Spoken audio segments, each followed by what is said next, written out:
Hace 70 años, la bomba nuclear cambió nuestra realidad para siempre. Por primera vez en la historia de la humanidad, ahora somos capaces de destruirnos a nosotros mismos como especie. La bomba lo cambió todo. Fue el detonante de la Guerra Fría. En Estados Unidos tenían que estar en alerta máxima. Esta es una alerta del mando aéreo. La bomba provoca algunas de las peores tensiones psicológicas de nuestra historia. Escalada armamentista internacional. Enfrentamientos y momentos críticos. Política, cultura, incluso sexo. Existía una especie de nerviosismo electrizante. ¡Fuego! Se crearon industrias para su fabricación. La energía atómica abre nuevos horizontes. Nuevas cámaras, películas y técnicas diseñadas para fotografiarla. Ahora, gracias a la última tecnología para restaurar las películas originales, podemos ver el increíble poder de este artefacto de otra forma. Una tecnología que cambió la existencia de la humanidad para siempre. La bomba ha desaparecido de la imaginación del público, pero aún sigue ahí. Aún seguimos viviendo bajo su sombra. A todo el mundo le afecta, es imposible esconderse. Es un problema medioambiental, es un problema político, es un problema moral. Es el problema más importante al que nos enfrentamos. La bomba.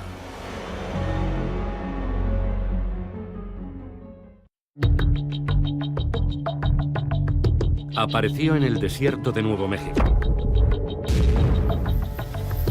En un lugar que los españoles habían llamado Jornada del Muerto. Aquí, a muchos kilómetros de cualquier lugar, la bomba cobró vida.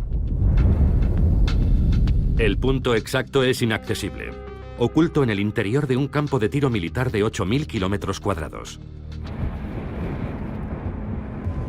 Pero una vez al año y durante unas horas, se abre al público.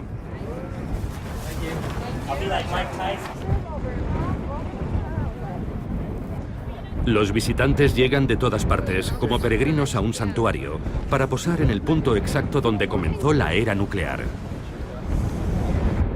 Aquí comenzó la era moderna. Es eso, un punto de inflexión. Es la zona cero, donde ocurrió todo. Sí, eso lo cambió todo. La bomba, que se probó aquí hace 70 años, convirtió la noche en día y colocó al mundo en un camino nuevo y peligroso.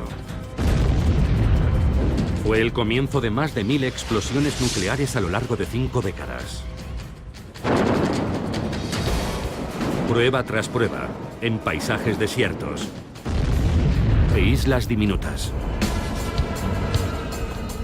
Una guerra fría que conduciría al mundo al borde del abismo, produciendo un gigantesco arsenal de bombas, la mayoría de las cuales podrían destruir en un instante una ciudad y mucho más. 60.000 armas nucleares entre Estados Unidos y la Unión Soviética. Si algo hubiera salido mal, las consecuencias habrían sido catastróficas, no solo para una u otra nación, para toda la humanidad. Tan trascendente como el descubrimiento del fuego, la bomba marca una línea divisoria entre todo lo que existió antes y todo lo que llegó después. La guerra nuclear podría ser el fin de la civilización. Fue un cambio milenario en la historia de la humanidad. El mundo estaba amenazado.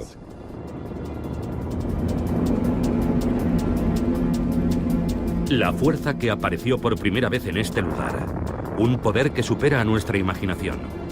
¿De dónde surgió? ¿Cómo empezó todo?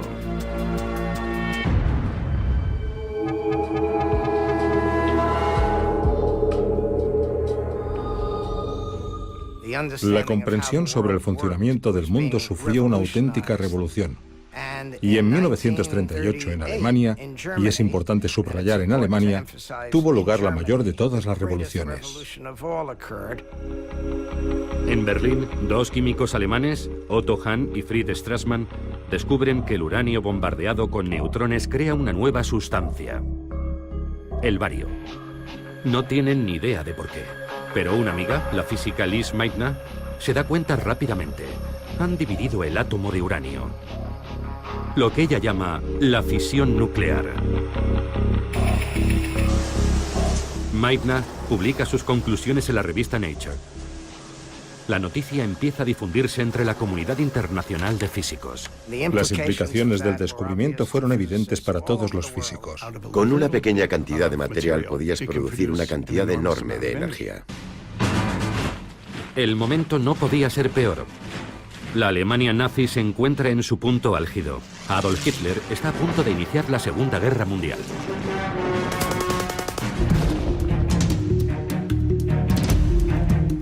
Cuando los físicos del mundo entero digieren la noticia de Lise Meitner, lo comprenden. Este descubrimiento, la fisión nuclear, podría decidir el resultado de la guerra.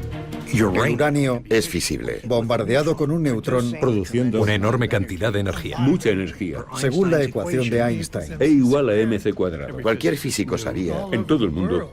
que podía construirse una bomba atómica Por los nazis. El descubrimiento se había realizado en Alemania y Alemania tenía muy buenos físicos. Tal vez Hitler esté fabricándola. La amenaza de que Alemania consiguiera la bomba antes era inconcebible. Quizás sea una carrera con los alemanes. De momento, la carrera solo existe en la mente de los científicos. Nadie más entiende el peligro de una bomba que todavía no existe. El físico Leo Szilard está convencido de que la única forma de detener a Hitler es conseguir la bomba antes que él. Szilard escribe una carta, una advertencia sobre el peligro de la bomba atómica nazi. Szilard pensó que la mejor estrategia era conseguir que Einstein, el famoso científico, firmara una carta para el presidente Roosevelt para que se pusieran en marcha. La carta de Szilard y la fama de Einstein logran su objetivo. El presidente Franklin Roosevelt autoriza un proyecto para investigar con uranio.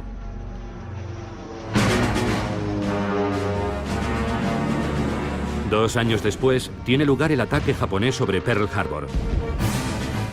Hitler declara la guerra a Estados Unidos.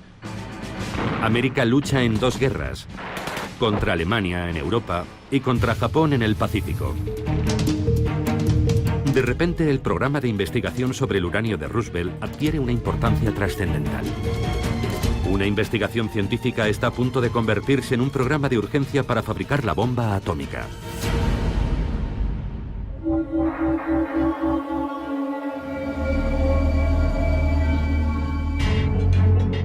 La bomba tenía sus raíces en muchos lugares, todos ellos controlados por el Cuerpo de Ingenieros del Ejército de Estados Unidos. En este edificio de Broadway, Nueva York, los ingenieros instalaron una oficina. En el piso 18, empezó a tomar forma el mayor proyecto científico gubernamental de la historia. Para mantener su verdadero propósito en secreto, el proyecto es bautizado igual que el distrito en el que está ubicado, Manhattan. Al final, más de 500.000 de personas habrían trabajado para el proyecto Manhattan. Y todas ellas serían dirigidas por este hombre, Leslie Richard Groves, ingeniero del ejército. Groves había dirigido la construcción del Pentágono y de los campos de internamiento para japoneses estadounidenses. Ahora espera impaciente un nuevo paso en su carrera, un destino en el frente del Pacífico. Pero Groves recibe una sorprendente orden de su superior. Tengo un proyecto para ti. Y Groves comprende de qué se trata. Oh, no, eso no. Groves esperaba ir al frente y está muy decepcionado. El desarrollo de una bomba imaginaria basada en unas partículas invisibles que quizá nunca funcione parece un callejón sin salida para su carrera. Pero haces lo que te dicen y lo haces con todas tus capacidades. Puso el pie en el acelerador y nunca lo levantó. Pero antes negoció un ascenso. Les dijo, tendré que ser general. Los científicos no me respetarán si soy coronel. Y se pone manos a la obra. Viernes, día 1. Compra 1.200 toneladas de mineral de uranio. Sábado. Negocia la calificación especial de máxima prioridad para el proyecto. Lunes. Se reúne con Vannevar Bush, el asesor científico del presidente. Miércoles. Viaja a Tennessee. Compra 56.000 acres de tierra para sus fábricas. Después visita universidades y se reúne con científicos. Columbia, Harold Urey. Universidad de Chicago, Arthur Compton. Berkeley, California, Ernest Lawrence. Y de vuelta a Washington. Groves ha puesto en marcha el que se convertirá en un vasto complejo industrial, en menos de 2 meses. Solo falta una cosa, la bomba. Pasarán años antes de que el combustible de uranio esté listo para la bomba. El combustible de uranio se obtiene en diminutas partículas. Pero cuando esté listo, Groves necesitará un diseño de bomba que funcione. Y para eso, necesita científicos. Ya ha conocido a muchos en Columbia, Chicago, Berkeley. No hay duda de que son muy inteligentes, pero él no los soporta. Él es un militar y se produce un choque de culturas. Groves era un hombre muy inteligente y sabía mucho de muchas cosas, pero casi nada de física. Y también era muy susceptible con la gente que le menospreciaba porque tenía doctorados que él no tenía. Intelectuales. Él piensa que esos tipos viven en las nubes, que no son muy prácticos y que políticamente son, en su gran mayoría, sospechosos. Hablan demasiado. ¿Qué pasa con la seguridad? Todo esto es alto secreto y ellos van chismorreando por todas partes. Tendrá que mantenerlos controlados. Groves necesita un científico con el que pueda trabajar. Alguien capaz de convertir las teorías en una bomba funcional.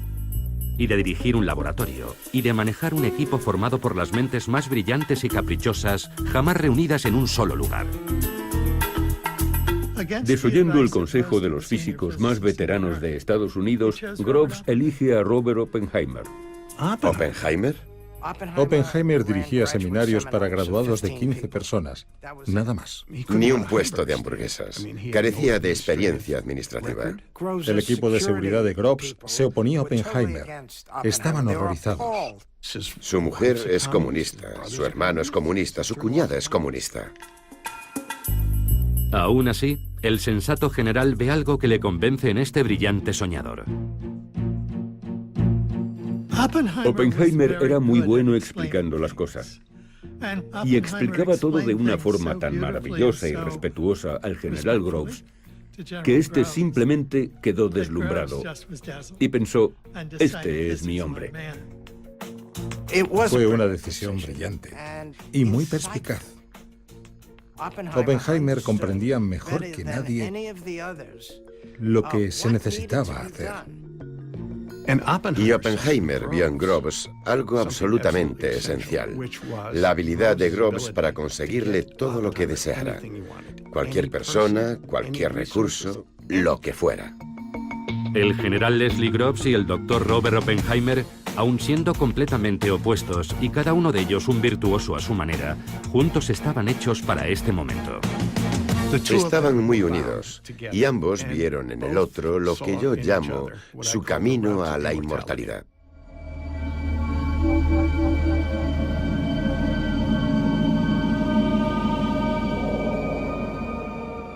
...1942. Groves ha encontrado a su científico. Ahora necesita un tipo especial de uranio, el 235, el único material que puede producir una explosión atómica. El uranio natural, el uranio 238, no sirve. Y ese es un gran problema. El uranio que se extrae de la Tierra solo contiene un 0,7% de uranio 235. Así que teníamos que separar el U-235 del U-238 y no puedes hacerlo mediante la química porque todo es uranio. Groves construyó un gigantesco complejo en Oak Ridge, Tennessee, para producir U-235. Pero el proceso es desesperadamente lento.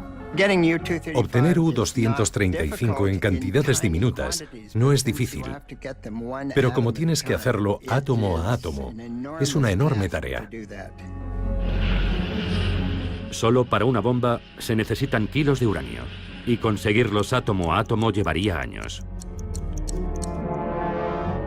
Pero el químico Glenn Seaborg encuentra otra opción, el plutonio. Puede producirse más rápidamente que el uranio en un reactor nuclear. Groves ordena construir otro complejo en Hanford, Washington, reactores para producir plutonio. Pero todo eso lleva su tiempo. Y las dos guerras van muy mal. En el Pacífico, los japoneses invaden Filipinas y obligan a 60.000 prisioneros de guerra débiles y hambrientos a caminar 100 kilómetros sin apenas comida y agua. Es la marcha de la muerte de Bataan. Si te detenías, te mataban. Si no podías dar un paso más, morías. ¿Y cómo te mataban? O te atravesaban con la bayoneta, o te disparaban, o te decapitaban. Dependía de cómo se sintieran.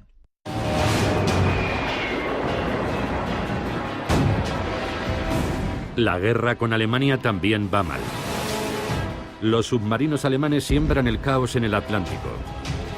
Los ejércitos de Hitler ocupan Europa, el norte de África, y están machacando a la Unión Soviética. Y nadie sabe lo cerca que pueden estar los nazis de conseguir la bomba atómica. Groves está obsesionado con una pregunta. ¿Qué traman los alemanes? Los nazis ya han comenzado a cometer atrocidades innombrables. Si Adolf Hitler consigue la bomba, será imparable.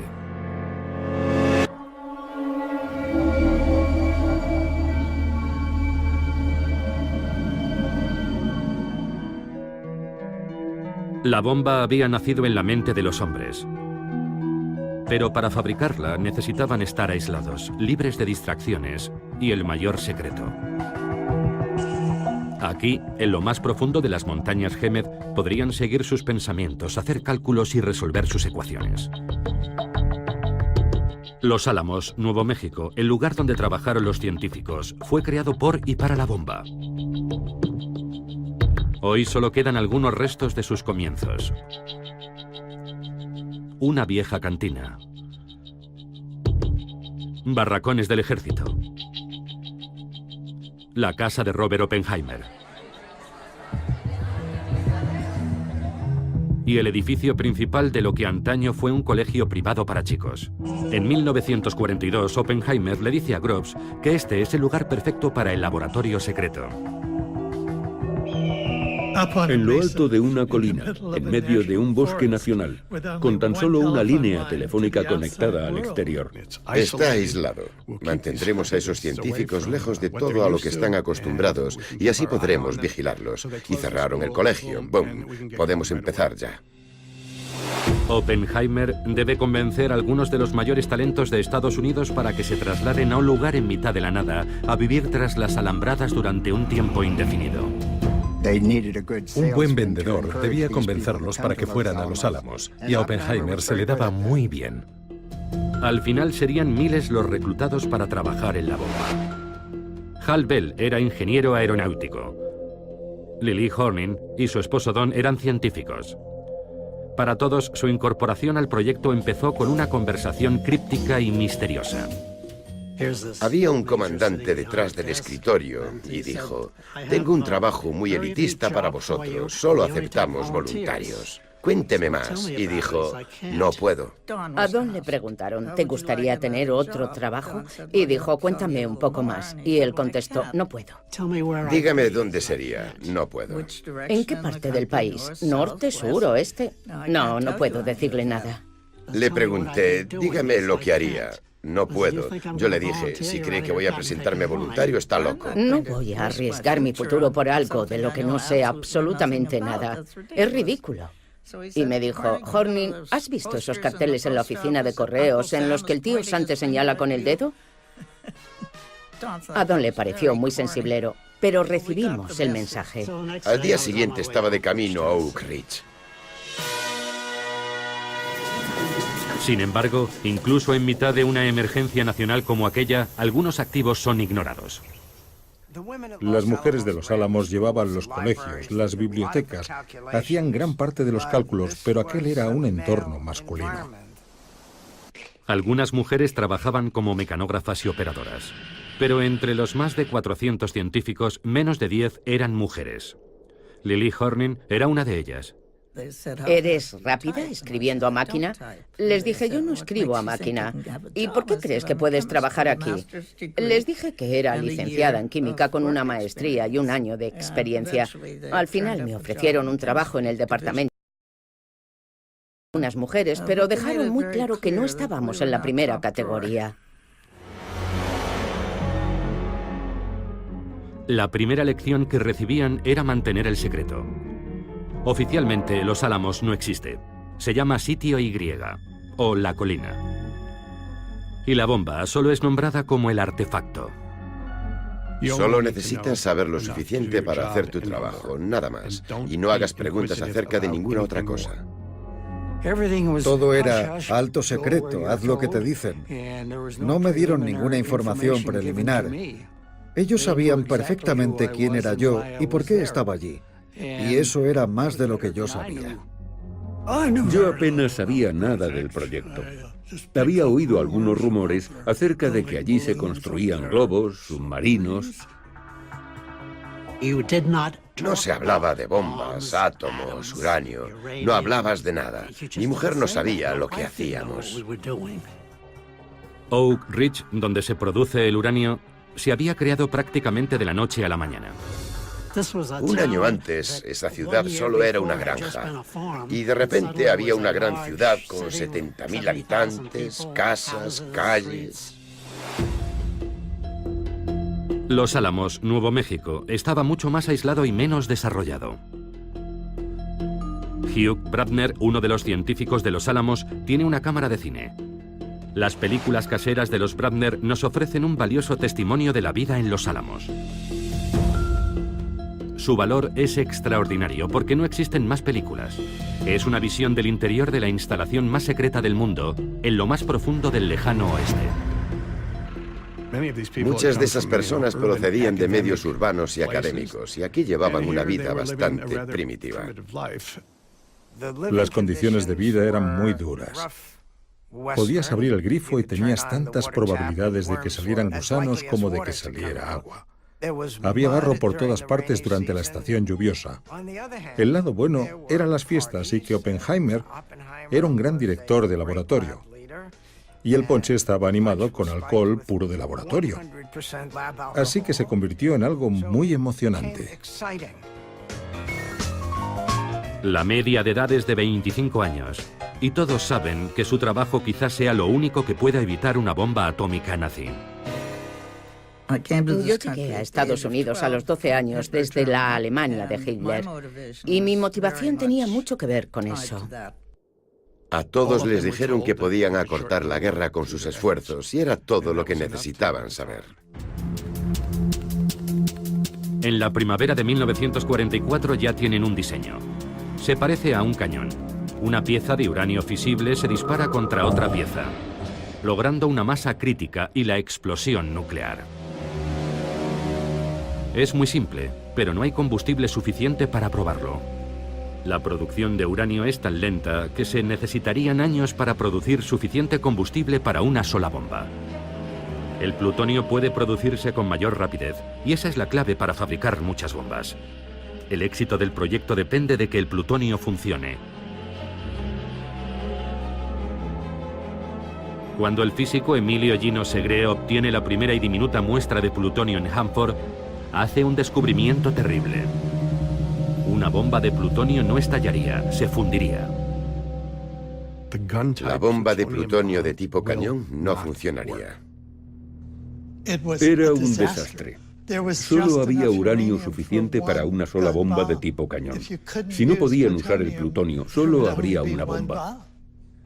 Quizá los 350 millones de dólares iban a perderse porque el plutonio no funcionaría. En aquel momento, Oppenheimer pensó en dimitir de Los Álamos. Es un callejón sin salida. Descartan el diseño tipo cañón de plutonio y vuelven a empezar desde cero. Tras años de trabajo, solo cuentan con una única bomba de uranio.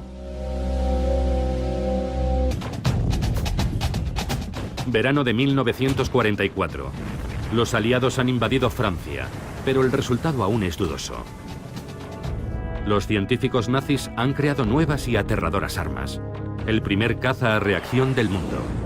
Un misil de crucero. Y un cohete supersónico. Los nazis podrían estar muy cerca de conseguir la bomba atómica. Trabajaban en ello, pero no sabíamos lo cerca que estaban de conseguirlo. Si la conseguían antes, la guerra estaba perdida. En Los Álamos tienen una posible nueva forma de usar el plutonio. La implosión. Normalmente una explosión es hacia afuera. Esta vez iban a presionar una esfera de plutonio y a comprimirla. Coger una esfera de plutonio y usar explosivos para comprimirla podría ser imposible, pero es su única esperanza. Aquel era el mayor problema en Los Álamos. ¿Cómo hacer que el plutonio funcionara? Reorganizaron el laboratorio creando un programa para la implosión. Para solucionar el problema, traen desde Harvard al químico George Kistiakowsky. Kistiakowsky pasará el resto de 1944 y mucho más tiempo intentando desesperadamente que la implosión funcione. La implosión resulta ser un proceso complejo y desalentador, y Kistiakowsky y su pequeño equipo no logran avanzar. Entonces piden ayuda a los británicos, que envían algunos de sus mejores científicos. Groves quería que fueran investigados por posibles infracciones contra la seguridad. Los británicos dijeron, no es necesario, nosotros nos ocupamos. Entre los recién llegados se cuenta un silencioso y extraño refugiado alemán. Su nombre es Klaus Fuchs. Era un físico muy bueno. Hizo sugerencias interesantes y era muy colaborador. Pero era un tipo raro. Yo me sentía incómoda. Aunque nadie parecía saberlo, además de ser brillante y extraño, Klaus Fuchs es un comunista entregado. Pocos años después, su paso por Los Álamos volvería para atormentar a Groves y a Oppenheimer.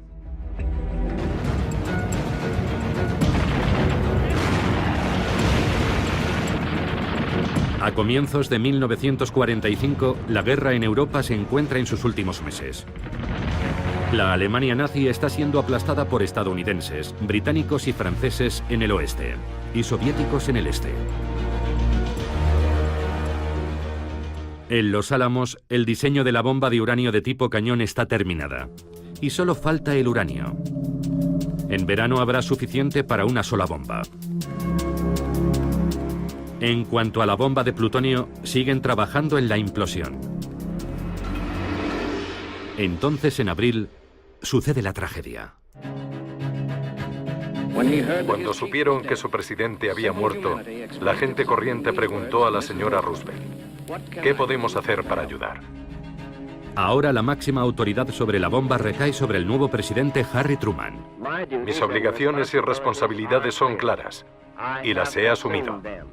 Pero hay una enorme responsabilidad que no está nada clara. Increíblemente, Truman nunca ha oído hablar de la bomba. Acepta una responsabilidad de la que nunca había oído hablar. Roosevelt no se lo había contado. Truman, el vicepresidente durante 82 días, solo se había reunido una vez con Roosevelt para hacerse una fotografía. Por cierto, estás al mando de un proyecto que podría terminar con la civilización. Muchas gracias. En mayo, Alemania se rinde. La guerra en Europa ha terminado. Hitler y el miedo a la bomba nuclear nazi, las dos razones por las que nació el proyecto, han desaparecido.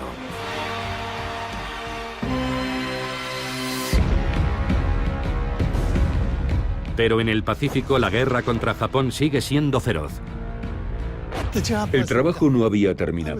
Yo era un niño de 7 años en aquella primavera de 1945 y recuerdo que seguían muriendo hombres jóvenes cada día.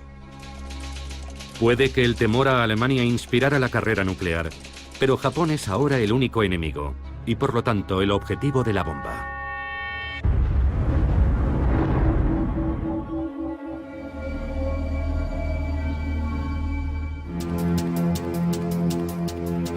La primera bomba se llamó el artefacto.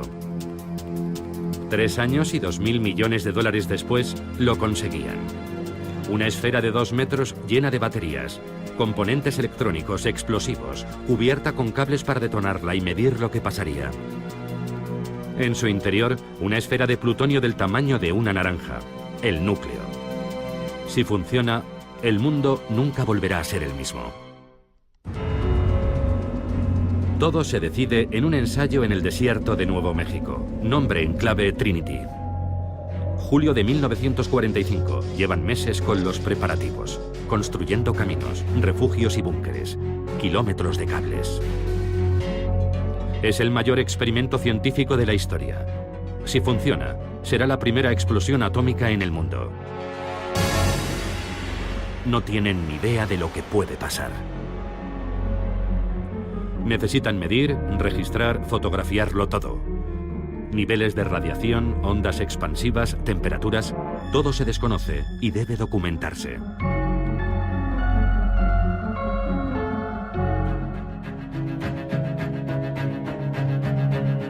A miles de kilómetros, en Potsdam, Alemania, el presidente Truman negocia con Stalin.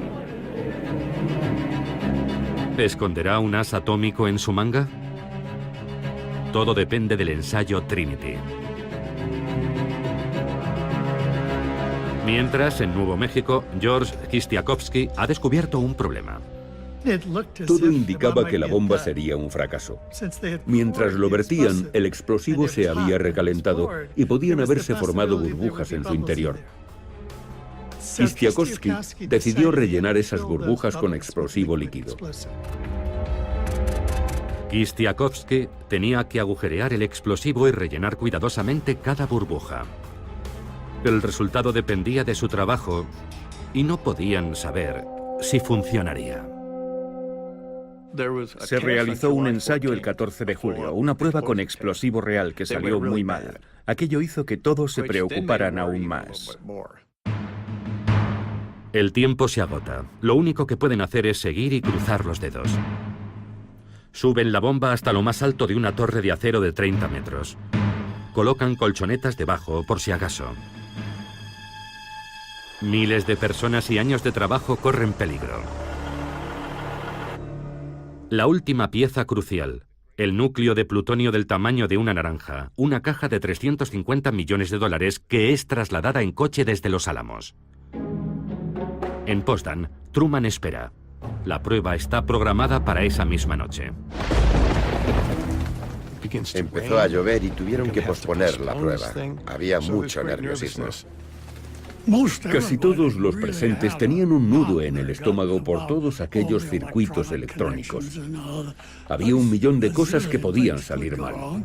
El tiempo empeora, pero Groves se niega a rendirse. Y Groves se convierte en su propio meteorólogo y decide realizar la prueba a las 5:30. Parecía que podía aclarar lo suficiente para realizarla.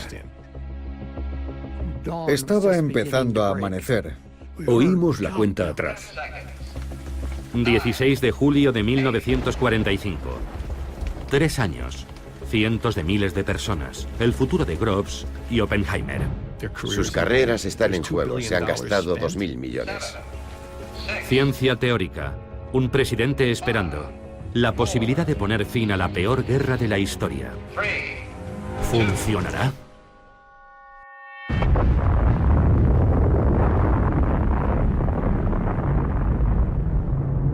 El mundo nunca volverá a ser el mismo. Ninguno de los allí presentes lo olvidará jamás. No podía creer que lo hubiera visto con los ojos cerrados. Fue la visión más increíble que he visto en toda mi vida. Al principio era de un resplandeciente color blanco y amarillo.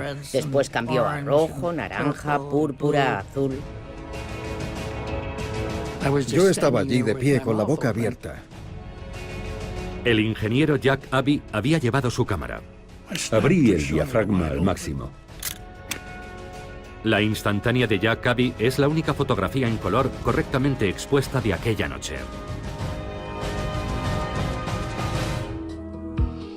Había comenzado una nueva era. La bomba está a punto de cambiarlo todo. Debo reconocer que no sentí nada especial, salvo una gran alegría porque había sido un gran éxito. Solo mucho después empezamos a pensar más sobre aquello. El artefacto funcionó y el plutonio llegaba en abundancia a los Álamos desde los reactores de Hanford. Groves sabe ahora que pueden fabricar bombas de implosión tan rápido como se produzca plutonio. En Potsdam, Truman recibe la noticia. ¿Qué hacemos con los rusos ahora? ¿Se lo decimos? ¿Qué va a pasar después de la guerra? Truman le dice a Stalin que Estados Unidos tiene una nueva y poderosa arma. Stalin apenas se inmuta, porque ya lo sabe. Klaus Fuchs se lo ha ido contando todo a los soviéticos. Stalin y sus colaboradores más próximos estaban muy bien informados sobre los progresos del proyecto Manhattan. Y en parte por eso, en Potsdam, Stalin se limitó a mirarlos y no dijo nada. De regreso en Estados Unidos con la bomba convertida en realidad, algunos científicos comienzan a tener dudas acerca de su utilización. Leo Szilard, quien había alertado sobre la bomba nazi, envía una petición al presidente pidiéndole que piense en las implicaciones morales. Creo que los científicos estaban divididos a partes iguales, a favor y en contra de la bomba. A los científicos también les preocupa que el empleo de armas nucleares pueda poner a Estados Unidos en peligro después de la guerra, alentando a Stalin a fabricar su propia bomba. Pensaban que si se usaba la bomba podría precipitarse una carrera armamentista nuclear con los soviéticos. Algunos científicos piden que se haga una demostración con la bomba para dar a los japoneses la oportunidad de rendirse. Pero para los japoneses, la rendición no parece ser una opción. Al contrario, envían a sus kamikazes contra los barcos estadounidenses. Batalla tras batalla, sus soldados prefieren inmolarse antes que ser capturados. Estados Unidos comienza a atacar sus ciudades con bombas incendiarias. 100.000 japoneses mueren en una noche solo en Tokio. Han perdido la guerra, pero siguen negándose a rendirse. El siguiente paso parece inevitable: invadir Japón. Probablemente mueran miles de estadounidenses y puede que millones de japoneses. Para Harry Truman, la bomba es, con diferencia, el mal menor. Me enfrento a una invasión terrestre de Japón. Así que si hay algo que pueda acabar con la guerra antes de llegar a eso y evitarlo, adelante. El 26 de julio los japoneses reciben un ultimátum. O se rinden incondicionalmente o serán destruidos. A los japoneses no les interesa una rendición incondicional. Quieren que su emperador siga en el poder. Quieren dirigir sus propios procesos por crímenes de guerra. No quieren que Estados Unidos ocupe su territorio. Los japoneses rechazan el ultimátum.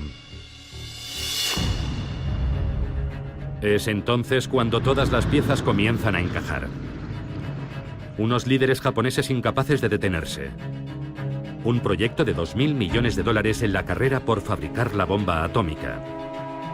Y un presidente enfrentado a una guerra terrible que ve una alternativa.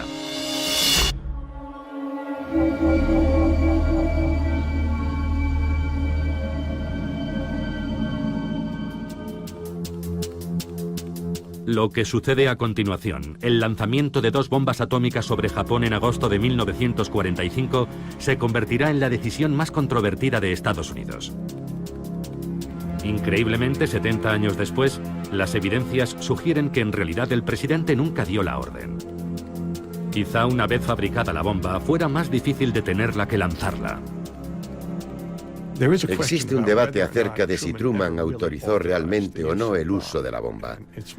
Y mi opinión es que él nunca lo hizo, que la inercia era tan grande que Truman, nuevo en el cargo, decidió no interferir con los planes en curso. En la isla Tinian, en el Pacífico, la bomba de uranio apodada Little Boy está lista. No se ha probado, pero es tan sencilla que están seguros de que funcionará. La bomba es cargada en el B-29 Enola Gay. El 6 de agosto, pocas horas antes del amanecer, despega el bombardero. Volará 2.500 kilómetros a través de la noche. A las 8:15 de la mañana lanza la bomba sobre Hiroshima. La bomba es ahora dueña de su destino. Cuando llega a los 600 metros, explota. La bola de fuego de 500 metros de radio alcanza una temperatura de 10.000 grados. Todo lo que está cerca de su centro se volatiliza. La onda expansiva destruye edificios, arrasándolo todo a su paso. Prácticamente todo, en un radio de 2 kilómetros, queda completamente destruido. Solo están en pie algunas estructuras de hormigón. Allá donde algo o alguien absorbe el calor, queda una sombra.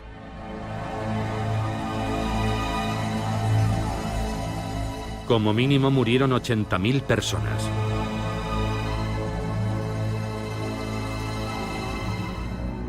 Otros bombardeos habían matado a más gente. La novedad de Hiroshima es lo fácil que ha sido. Un avión, una bomba. A pesar de todo, incluso después de aquello, los japoneses no se rinden. La conmoción tras la primera bomba no fue suficiente. Al principio ni siquiera aceptaban que Hiroshima hubiera sido bombardeada. Los japoneses tenían su propio plan para acabar con la guerra.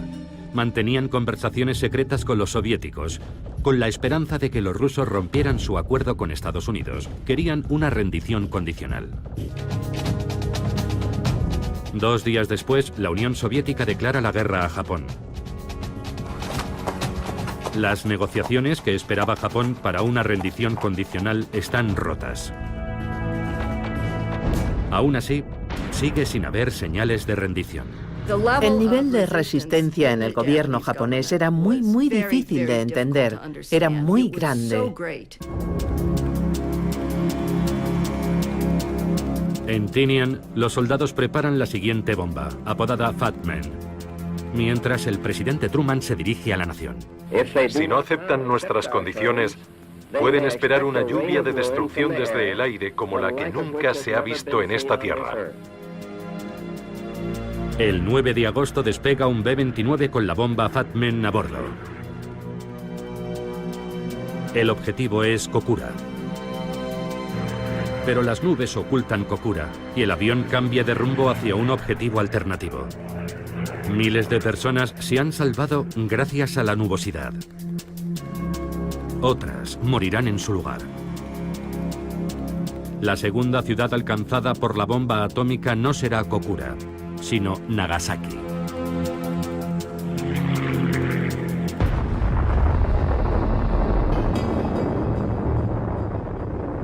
Muy cerca, en el campo de prisioneros 17, Lester Tenney ve la explosión. Vimos elevarse una nube gigantesca. Fue algo extraordinario. Era como si tuviera un pedestal. No teníamos ni idea de lo que era.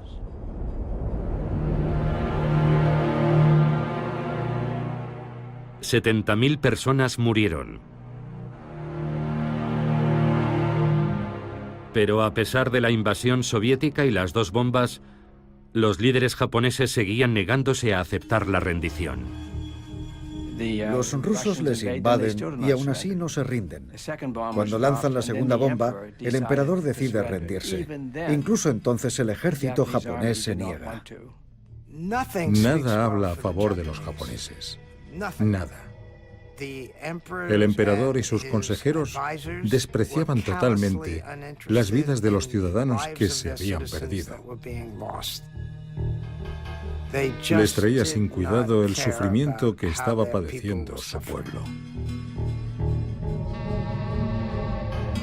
Mientras los líderes japoneses intentan tomar una decisión, Groves planea más ataques nucleares. Las órdenes relativas a las bombas son seguir usándolas en cuanto estén listas. Esa es una frase muy importante, es decir, lanzar otra bomba tras Nagasaki si es necesario, y otra bomba después de esa si es necesario, y otra después. Lanzarán bombas atómicas tan pronto como sean construidas, 3 o 4 al mes. Al final Truman dijo, basta. Ni una bomba más hasta que el presidente lo autorice. Por fin, un día después de Nagasaki, Japón acepta rendirse con una condición: conservar a su emperador. Esta tarde he recibido la rendición incondicional de Japón. Truman la acepta, pero la califica de incondicional. Esa era la esperanza de Japón, una rendición condicional para tener algo que decir en cómo sucedería. En el campo de prisioneros de guerra 17, los prisioneros notan que pasa algo, pero no saben qué. Lester Tenney hace un osado experimento: hablar con un guardia sin hacerle una reverencia. Si veías a un soldado japonés a 2 calles de distancia, tenías que detenerte, ir hacia él y hacer una reverencia. O te golpeaban. Yo salí y vi a un soldado japonés muy cerca. Me acerqué a él y en mi mejor japonés le dije: "Konnichiwa, Tomodachi". Y no me paré ni le hice la reverencia. Él se puso en posición de firmes y 5 o 6 segundos después se inclinó ante mí. Se inclinó ante mí. La guerra ha terminado. La guerra había terminado. Así de fácil. El 2 de septiembre de 1945, Japón firma los documentos de su rendición. La Segunda Guerra Mundial ha terminado. La guerra había terminado. Nos sentimos muy aliviados. Es oficial, la guerra ha terminado y la victoria es nuestra.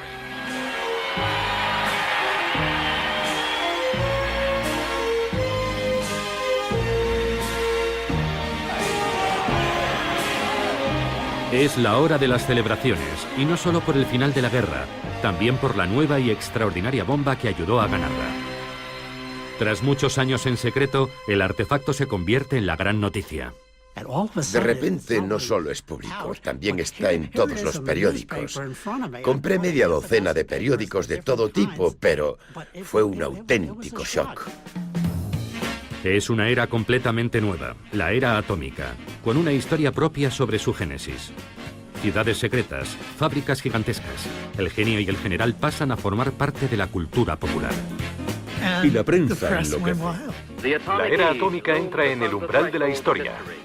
Y se descubre el pastel. ¿Qué opina de la bomba a Japón? Era nuevo. Un invento americano. Jóvenes y brillantes científicos son llamados a filas. El laboratorio de los Álamos. Un laboratorio secreto en Nuevo México y trabajo, trabajo y más trabajo. Aquí está, general. Plutonio. Plutonio. Uranio. Liberando una fuerza inimaginable. La energía básica del universo. Y en el centro de todo, Oppenheimer. El padre de la bomba atómica. Un hombre famoso en Estados Unidos. Más que Einstein. El triunfo de la bomba. Ganar la guerra con la ciencia parece la historia perfecta del éxito americano. Menos mal que se lanzó, acabó con la guerra, salvó vidas. Fin de la historia.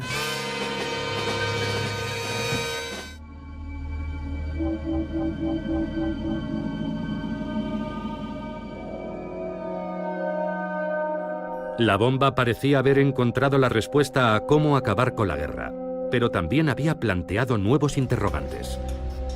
La primera pregunta fue, ¿cuándo conseguirán los soviéticos una bomba? ¿Cuándo tendrán su bomba? A los que alertaron sobre el peligro de que Hitler fabricara la bomba, les preocupaba una carrera armamentista nuclear entre Estados Unidos y la Unión Soviética para fabricar las bombas más grandes y potentes. Pero era demasiado tarde. La carrera había comenzado cuando Stalin vio las fotografías de Hiroshima. De repente el proyecto sobre el papel se convirtió en realidad y las posibilidades destructivas de la bomba habían quedado claras. Los soviéticos se sentían muy vulnerables y aquello espoleó a Stalin. Tras los bombardeos de Hiroshima y Nagasaki, Stalin crea un programa urgente para crear un arma nuclear soviética. Los soviéticos tienen una inapreciable ventaja gracias al espionaje. No uno, sino 2 científicos de los Álamos eran espías. Klaus Fuchs, que era alemán, y otro estadounidense, Ted Hall, un estudiante de posgrado en Harvard. Disponer de 2 fuentes independientes en el interior de los Álamos fue un éxito increíble de su espionaje. Imaginemos cuando Apple estaba diseñando el iPhone y que los competidores de Apple tuvieran dos personas en la sala con Steve Jobs, observando el trabajo de Steve Jobs, intentando resolver los diferentes problemas y errores. No necesitarían cometer los errores de Jobs. Eso es lo que hace a Fuchs y Hall tan valiosos y extraordinarios en la historia del espionaje y en la historia de la ciencia. En Estados Unidos, nadie sabe lo cerca que están los soviéticos de conseguir la bomba.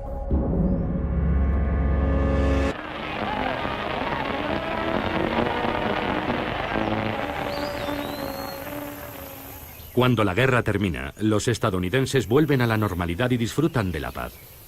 Pero la bomba atómica es una incógnita que planea sobre su futuro.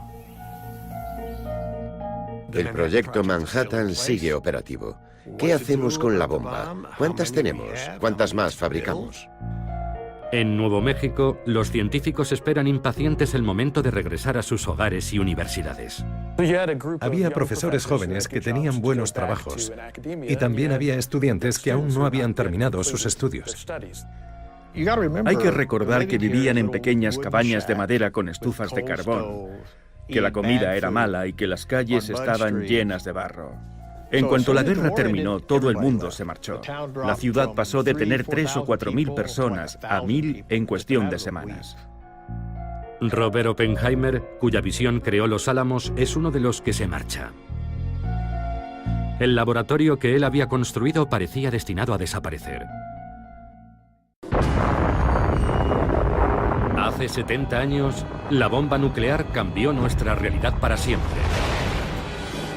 Por primera vez en la historia de la humanidad, ahora somos capaces de destruirnos a nosotros mismos como especie. La bomba lo cambió todo. Fue el detonante de la Guerra Fría. En Estados Unidos tenían que estar en alerta máxima. Esta es una alerta del mando aéreo. La bomba provoca algunas de las peores tensiones psicológicas de nuestra historia. Escalada armamentista internacional. Enfrentamientos y momentos críticos. Política, cultura, incluso sexo. Existía una especie de nerviosismo electrizante. ¡Fuego! Se crearon industrias para su fabricación. La energía atómica abre nuevos horizontes. Nuevas cámaras, películas y técnicas diseñadas para fotografiarla. Ahora, gracias a la última tecnología para restaurar las películas originales, podemos ver el increíble poder de este artefacto de otra forma. Una tecnología que cambió la existencia de la humanidad para siempre.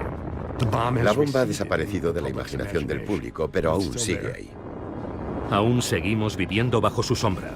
A todo el mundo le afecta, es imposible esconderse. Es un problema medioambiental, es un problema político, es un problema moral. Es el problema más importante al que nos enfrentamos.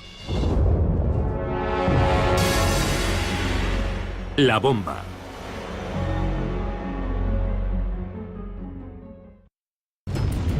En el verano de 1945, Trinity, Hiroshima y Nagasaki abrieron la puerta a una nueva era.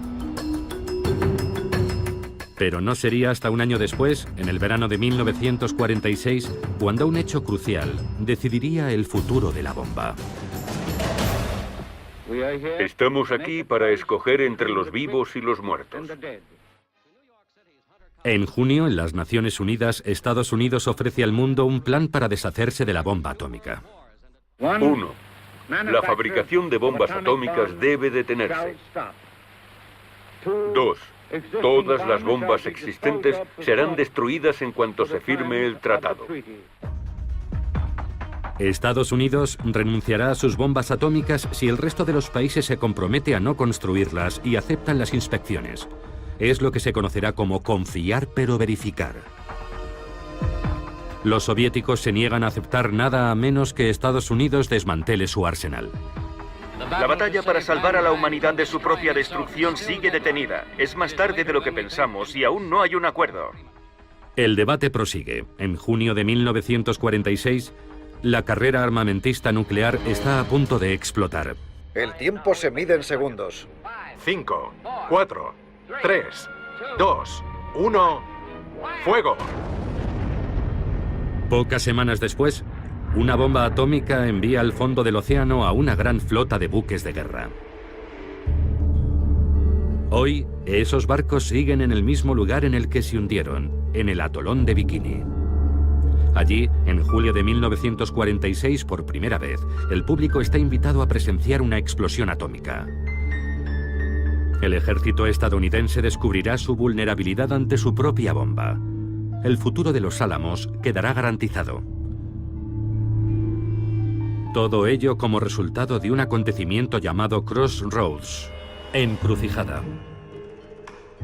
Crossroads es la idea de este hombre. Louis Strauss, o Strauss, como le gustaba que le llamaran. Una figura curiosa, un vendedor de zapatos que se había hecho muy rico. Era almirante de la Armada, aunque nunca había pisado un barco. Un político extremadamente ambicioso. Strauss está preocupado por la Armada. ¿Cómo afectará la bomba atómica a su futuro? ¿Qué teníamos en el país? Teníamos al ejército y a la marina. ¿Qué significa la bomba para ellos? Es lo que hay que tener, el arma decisiva. Todos la quieren. Pero solo la tiene la Fuerza Aérea, que en 1946 sigue formando parte del ejército. Para la gente, la Armada estaba obsoleta y la Fuerza Aérea controlaría cómo se ganan las guerras. El argumento en la Marina durante la Guerra Fría era: la Unión Soviética es nuestro adversario, el ejército es nuestro enemigo. Louis Strauss cree tener la respuesta para el problema de la Marina. Un ensayo nuclear para demostrar que los buques de la Armada pueden sobrevivir a las bombas atómicas. La Operación Crossroads. Una especie de competición entre la Marina y el ejército. Los bombarderos de la Fuerza Aérea intentarían hundir los buques de la Marina.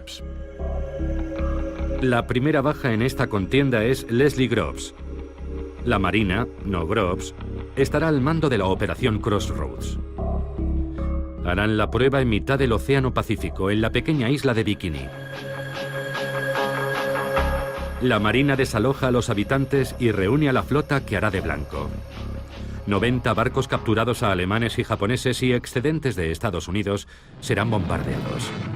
Habrá 3 explosiones: Able, Baker y Charlie, una aérea y 2 submarinas.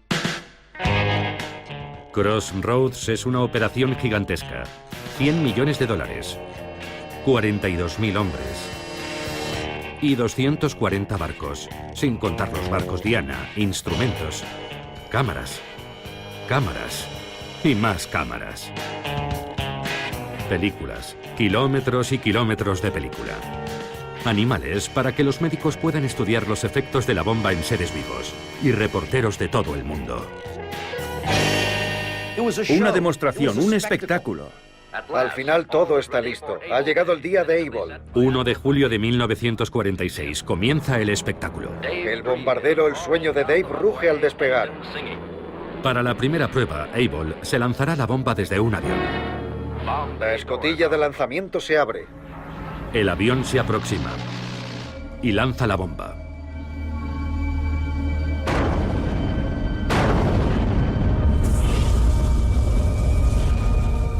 Se produce una miríada de efectos majestuosos, deslumbrantes, imponentes, que solo las cámaras registran con detalle. La bomba, el mismo modelo que Fat Man, lanzada sobre Nagasaki, tiene una potencia equivalente a 20.000 toneladas de TNT. B-17 no tripulados, dirigidos por control remoto, se aproximan al hongo nuclear para hacer mediciones. Es la primera explosión nuclear presenciada por el público. Pero el público está a 30 kilómetros. Y tras semejante demostración... El tamaño de la explosión ha sido un poco decepcionante. No podías ver los aviones volando y la primera reacción fue: ¿eso es la bomba atómica? No era para tanto. 3 semanas después, la segunda prueba, Baker. Esta vez la detonación será submarina. Los científicos creen que es una pésima idea. Advierten de que la detonación bajo el agua creará una mezcla explosiva de radioactividad. liberando plutonio suficiente como para envenenar a todas las Fuerzas Armadas de Estados Unidos. Sabían qué pasaría en una explosión submarina, que contaminaría mucho, pero imagino que Blandy no los escuchó. El almirante de navío William Blandy es el hombre al mando de la operación Crossroads y tiene un problema de relaciones públicas. No soy un playboy atómico como algunos me han llamado. No lanzo esas bombas por capricho personal. Para muchos es un despilfarro. La bomba no iniciará una reacción en cadena en el agua, convirtiéndola en vapor y dejando a todos los barcos en el fondo de los océanos. Hubo una presión tremenda por parte de la Marina para convencer al público de que la prueba merecía la pena. El atolón Bikini y el día Baker. La explosión submarina de la quinta bomba atómica. La bomba y los instrumentos están preparados. A bordo del buque de lanzamiento están en máxima tensión. 5 circuitos de radiocontrol provocarán la detonación en este preludio de la guerra de los botones. 3, 2, 1, fuego.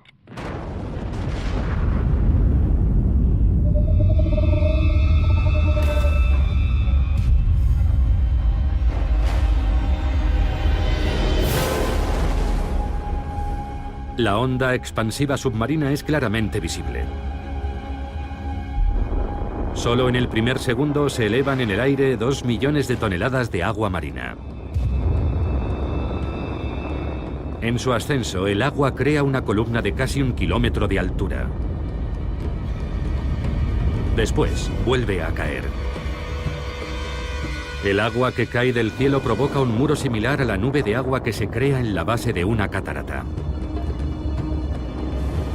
La avalancha de casi 300 metros de altura cubre por completo los barcos Diana. Nadie había visto nunca nada parecido.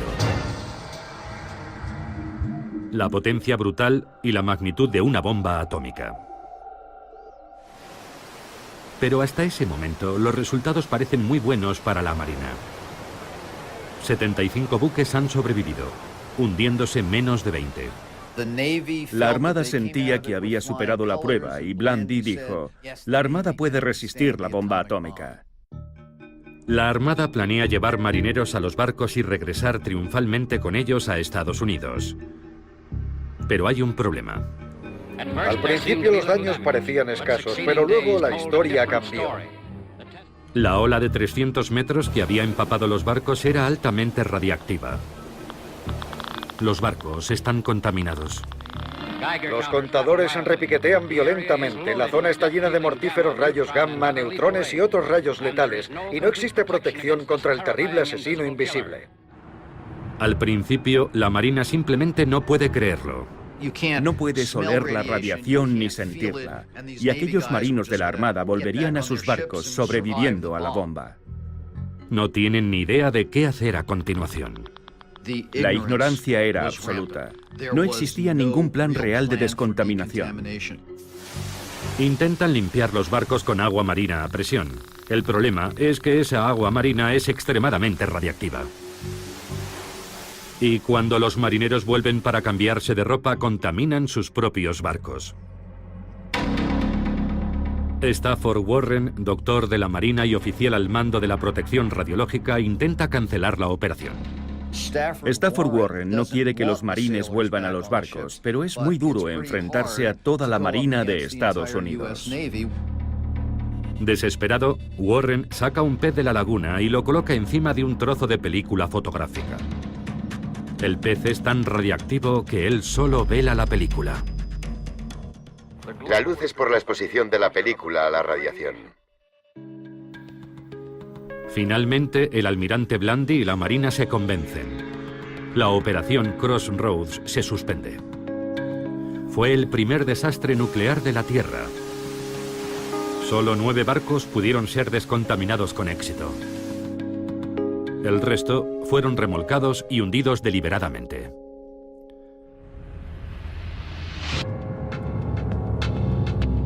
La Fuerza Aérea seguirá siendo de momento la principal poseedora de la bomba. La operación Crossroads resultó ser beneficiosa para los Álamos. Dudo que el laboratorio hubiera seguido operativo mucho tiempo si no hubiéramos tenido un cliente. Pero la Armada nos encargó un trabajo y mantuvo el laboratorio en marcha en momentos de gran incertidumbre.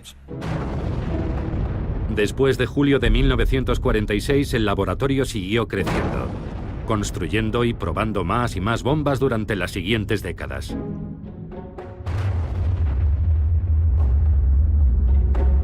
Crossroads también se convirtió en parte de la cultura popular. Incluso hoy, el lanzamiento Baker continúa siendo la imagen más duradera del poder de la bomba atómica.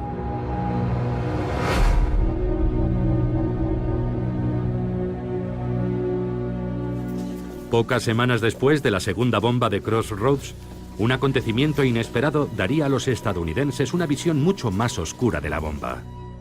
Por primera vez, se abre un gran debate público sobre su utilización. El 31 de agosto aparece el último número de la revista The New Yorker. En su portada, una optimista visión de un día de verano en Central Park. En su interior, un retrato muy diferente de otra ciudad, un día de verano. Un solo artículo ocupa todo el número, un reportaje de John Hersey sobre la experiencia de los habitantes de Hiroshima, contada a través de los testimonios de 6 supervivientes. Uno es un sacerdote católico, otra es la viuda de un sastre. Un par de ellos son médicos, son personas con las que un americano puede identificarse. El número especial se agota en pocas horas. Hiroshima por John Hersey. Este sorprendente reportaje en la revista The New Yorker ha conmovido a los americanos. Emisoras de Inglaterra, Canadá, Australia y Estados Unidos se saltan su programación y emiten lecturas dramatizadas. Esta crónica del sufrimiento y la destrucción no es una defensa del enemigo, es una advertencia. Lo que les pasó a los habitantes de Hiroshima hace un año podría suceder de nuevo en cualquier parte. Capítulo 1. Un resplandor silencioso. Exactamente a las 8:15 de la mañana. Nadie había visto nunca las consecuencias de una bomba nuclear, y el conocimiento de lo que aquello había significado no se comprendió realmente hasta mucho tiempo después. En agosto de 1946, un año después de Hiroshima, un ensayo ofrece al mundo una perspectiva completamente nueva sobre la bomba. Las consecuencias son enormes. El libro hace que la gente comience a replantearse su opinión sobre las bombas nucleares. Pero las armas nucleares son ahora el elemento clave para la seguridad del país. Truman y sus asesores empiezan a pensar que el armamento nuclear puede ser la base de la diplomacia. Al exsecretario de Guerra, Henry Stimson, le preocupa que los estadounidenses comiencen a oponerse a las armas nucleares, y escribe una respuesta al reportaje de The New Yorker justificando el uso de la bomba. Cuenta que había 2 opciones, usar la bomba o invadir Japón. Y ese es un planteamiento falso.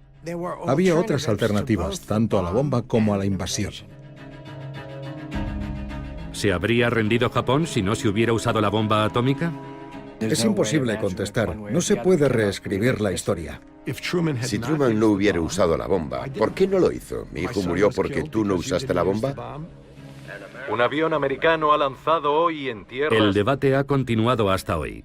La única certeza es que la vida en la era atómica resultó ser mucho más complicada de lo que se creía cuando apareció la primera bomba atómica.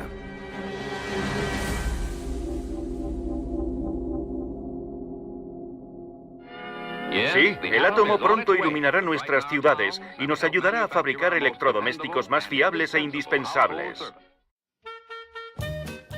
El público visitó la exposición atómica para comprenderlo. La bomba poseía cierta mística, tanto aterradora como estimulante. Existía otra faceta de la era atómica, los rayos X y la medicina, la energía atómica y todas esas cosas que iban a contribuir a una vida mejor. El átomo ha llegado a la ciudad. Atomic power was given by the mighty hand of God. Atomic power, atomic power. ¿Y los electrodomésticos funcionarán con energía atómica? Esta prosperidad la alimenta un metal más precioso que el oro y la plata. Hay uranio en las colinas.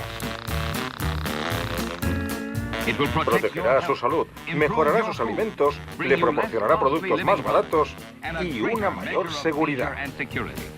The Hiroshima and Nagasaki paid a big price for their sins. When scourged from the face of earth, their battle could not win. But on El átomo pacífico ya no es un sueño de laboratorio, es algo que ya está aquí produciendo milagros. ¿Esta máquina también funcionará con energía atómica? Como si funciona con queroseno, mientras yo sea el que dé al interruptor. Con el uso creciente de la energía atómica, más ciudades se convertirán en ciudades atómicas. Una parte de la primera era atómica sigue hoy igual de fuerte. ¿De dónde viene el bikini? El creador del bañador lo diseñó 4 días después de los ensayos en la isla Bikini, debido a su peligroso potencial explosivo.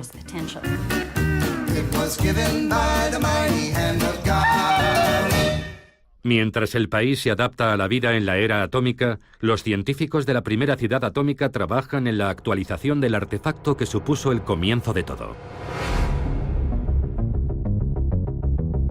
Todas las bombas estadounidenses seguían manteniendo el diseño original de la primera bomba de implosión probada en Trinity y lanzada sobre Nagasaki, Fat Man.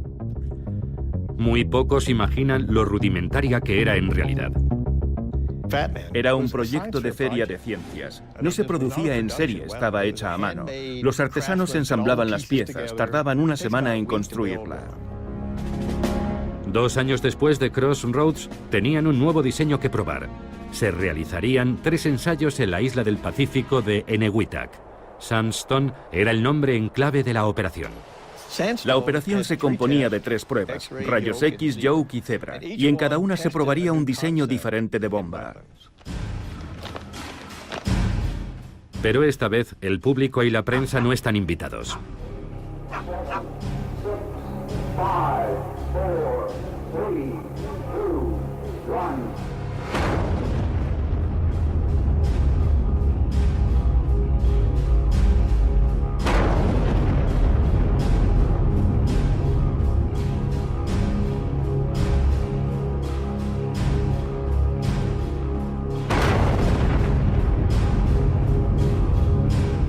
Sandstone es el final de una era. En enero de 1947, la bomba pasa a estar bajo el control de la autoridad civil, gestionada por la Comisión de la Energía Atómica, CEA. Enseguida sustituirán la bomba artesanal Fat Man por un nuevo modelo, la primera bomba atómica fabricada en serie. Se crea un nuevo laboratorio para fabricar las bombas que los Álamos diseñan. Es el comienzo del complejo armamentístico nuclear estadounidense, un gigante industrial que va a dirigir la fabricación de bombas y los ensayos nucleares durante décadas, a través de las diferentes administraciones y hasta el final de la Guerra Fría.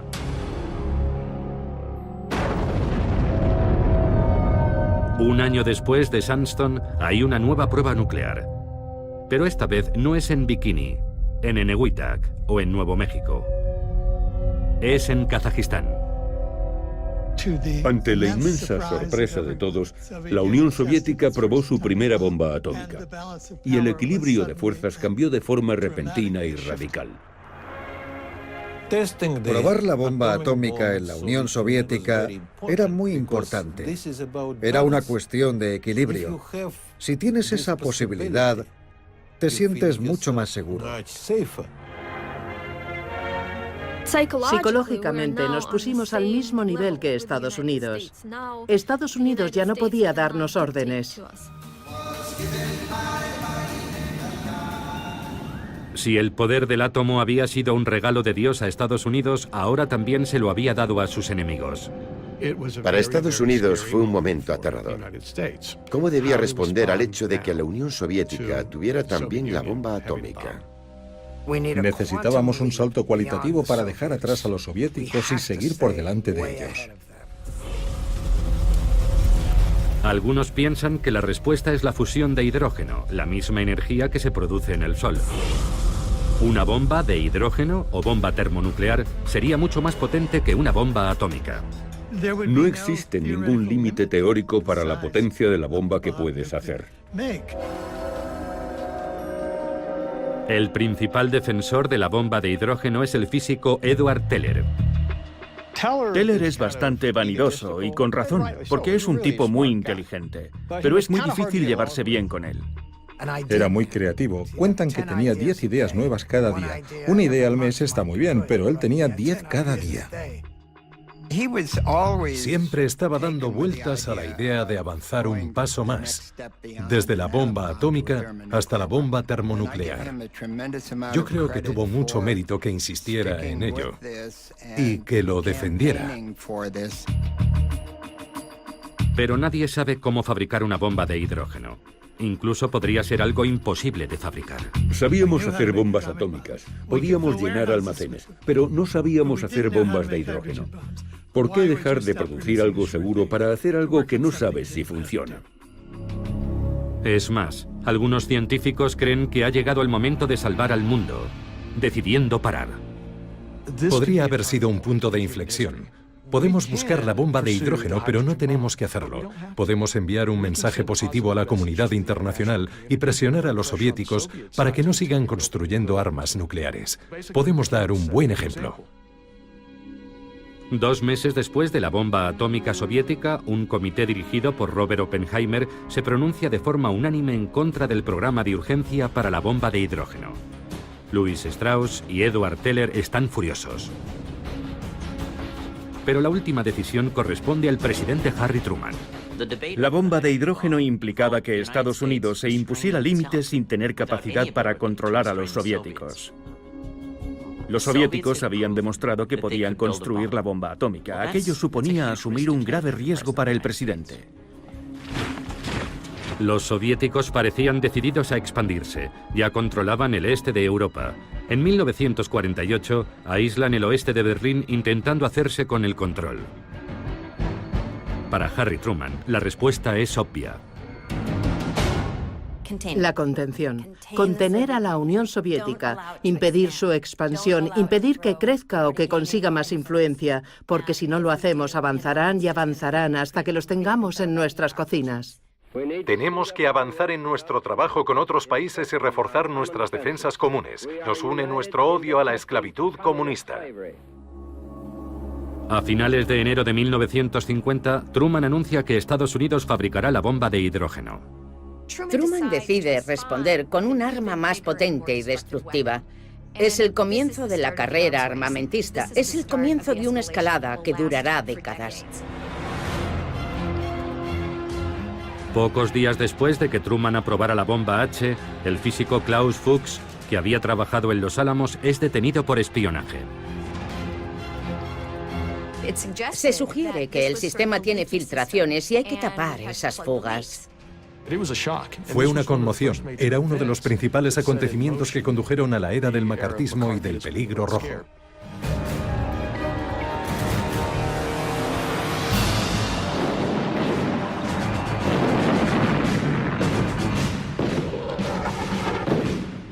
Cinco meses después, el Estado comunista de Corea del Norte, ayudado por la Unión Soviética, invade Corea del Sur, un país aliado. En 2 días los tanques llegarán a Seúl, la capital del país. La Guerra Fría no fue tan fría, fue muy caliente desde el principio. En todas partes se libraban guerras subsidiarias entre Estados Unidos y la Unión Soviética. Cuando la guerra de Corea se complica, Estados Unidos empieza a prepararse para usar la bomba atómica, pero muy pronto descubre un problema. Corea es un país montañoso y existía la preocupación de que las bombas no fueran muy efectivas. Si usábamos la bomba, su capacidad disuasoria podría disminuir ante los ojos de la Unión Soviética. Por eso no se usó en Corea.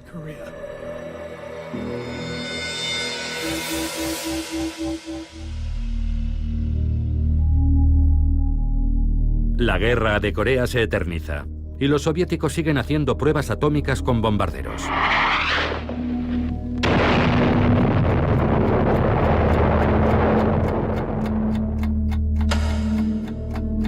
Algunos científicos atómicos crearon un símbolo para mostrar lo cerca que estaba el mundo de una catástrofe nuclear, el reloj del apocalipsis. Al principio, la aguja se colocó a 7 minutos de la medianoche. Pero con la carrera armamentista nuclear acelerándose, se vuelve a colocar a 3 minutos de la medianoche. 3 minutos para el desastre global. Con la amenaza de los bombarderos soviéticos cargados de bombas atómicas, los americanos tienen que acostumbrarse a la nueva realidad. Pueden atacarnos en nuestra propia casa. La línea del frente es el jardín de tu casa. Tienes que saber cuidar de ti mismo. ¿Y cómo se hace?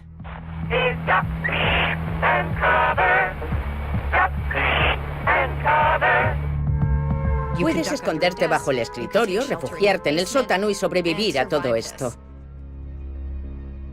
Nuestro Congreso deja la responsabilidad en la iniciativa personal. El gobierno hace pruebas para saber qué le ocurriría al americano medio. Comencemos con los refugios. Podría salvarnos la vida si estamos lo bastante lejos de la zona cero. Colocaron a una familia de maniquís vestidos con ropa de JCPenney dentro de una casa típica de los suburbios. La amueblaron, llevaron comida, latas de conservas y la volaron. 5, 4, 3, 2, 1.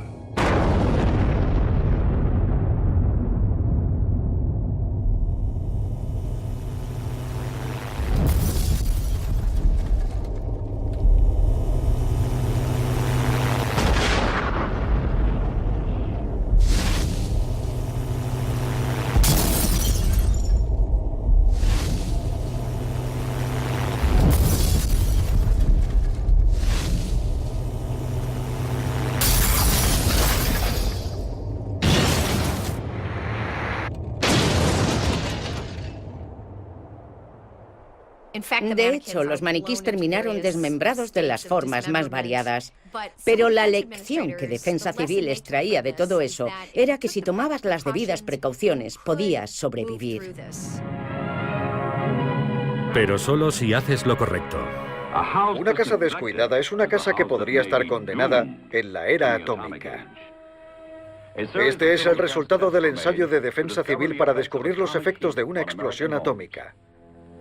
La casa de la derecha es un horror. Madera vieja y sin pintar. Observen todos esos papeles, hojas y basura en el patio, señales de una casa carente de cuidados. La casa de en medio perfectamente cuidada con el patio limpio. Veamos lo que sucedería en un ataque.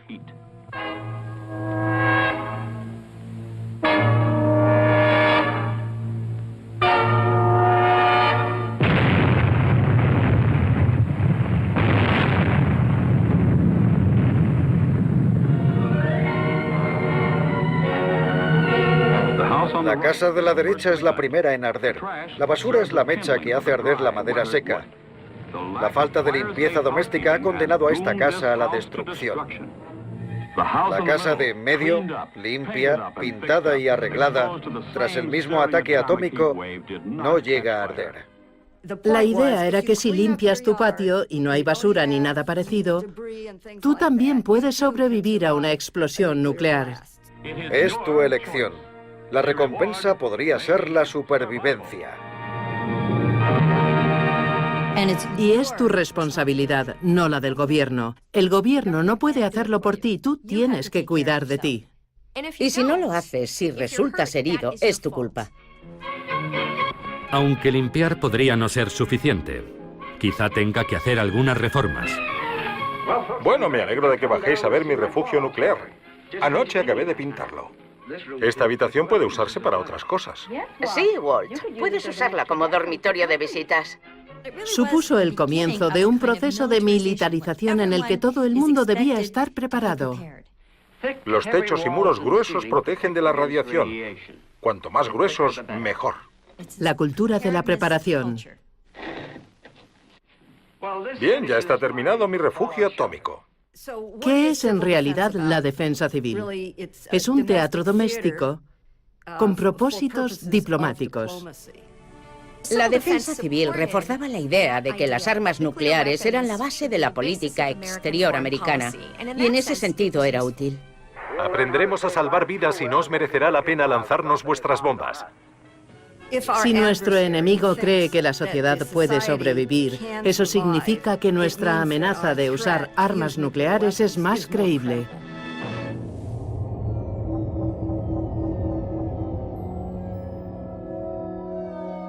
Mientras el gobierno intenta convencer al público de que es posible sobrevivir a la guerra nuclear, en el Pacífico los científicos se disponen a probar el primer prototipo de lo que Edward Teller llama la superbomba, la bomba de hidrógeno. La prueba es secreta, pero se graba una película ahora desclasificada. Si todo sale según lo planeado, muy pronto veremos la mayor explosión jamás vista sobre la faz de la Tierra. El artefacto es más un proyecto de feria de ciencia que un arma, y menos una bomba que un edificio. El combustible, hidrógeno líquido, tiene que enfriarse a 400 grados bajo cero, por lo que parte de la bomba es una planta de refrigeración. Todo el complejo pesa más de 70 toneladas, y todo para demostrar que el concepto termonuclear funciona.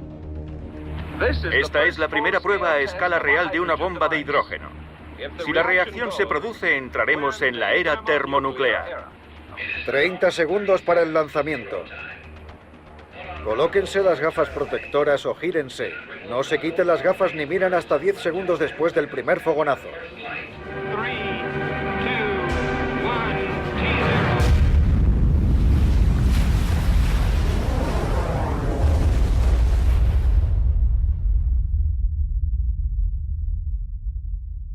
La potencia de la explosión es similar a la de 10 millones de toneladas de TNT. Es 600 veces más potente que la bomba que destruyó Hiroshima.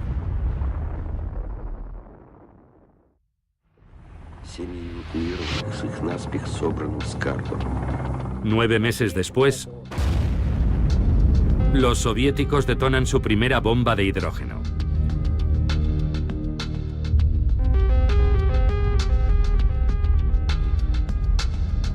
Es menos potente que la bomba H americana, pero es lo bastante pequeña como para poder ser lanzada desde un avión.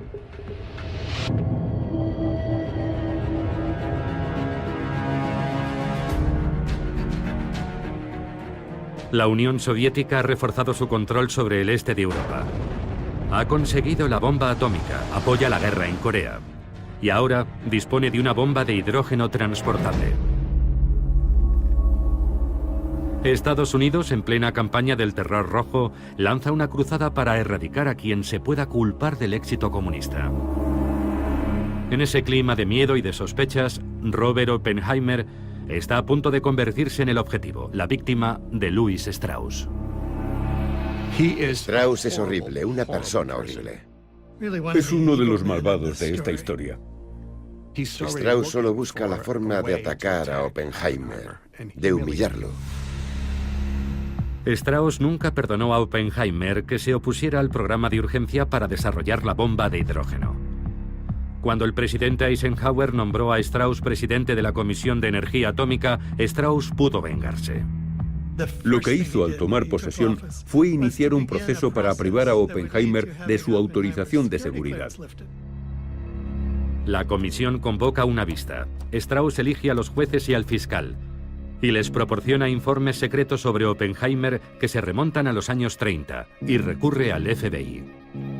El FBI intervino el teléfono de Oppenheimer y el teléfono de su abogado, y Strauss pasaba toda esa información al fiscal. Es una farsa de juicio. Investigaron toda su vida paso a paso, error tras error. Algunos lo defienden, otros le atacan. Las mujeres de su vida, su pasado comunista. Y Oppenheimer se encogía, encogía y encogía sentado en aquel duro banquillo, en aquella audiencia de seguridad. El momento de la verdad llega cuando le preguntan a Edward Teller, ¿cree que Oppenheimer es un riesgo para la seguridad? Y Teller, muy inteligentemente, no dijo sí, lo creo. Lo que dijo fue, me sentiría mucho más seguro si el gobierno nunca más volviera a pedir consejo a Oppenheimer. Y aquello fue el tiro de gracia.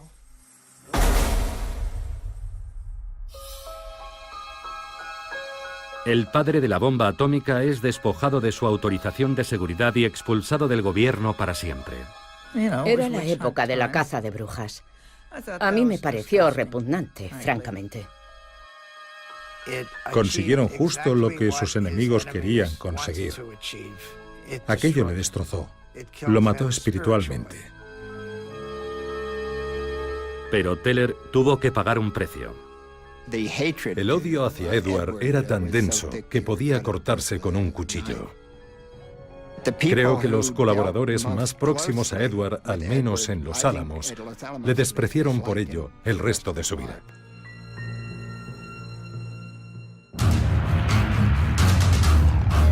Mientras perseguía a Oppenheimer, en el Pacífico, la CEA realiza otra prueba. La primera bomba H móvil americana. Si funcionaba, sería un arma termonuclear arrojable.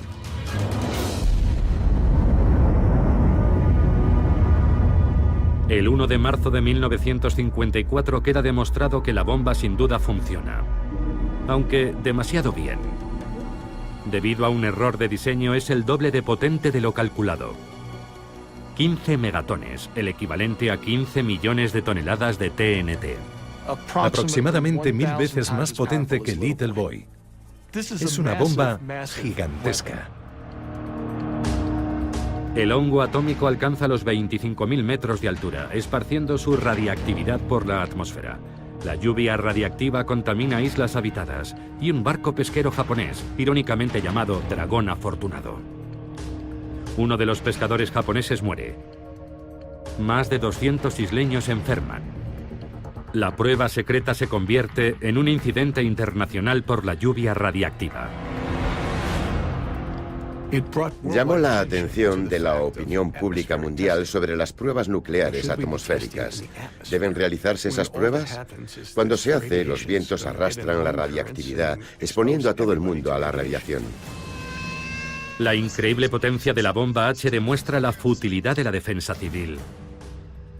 La preocupación antes de la bomba de hidrógeno era, ¿podemos protegernos?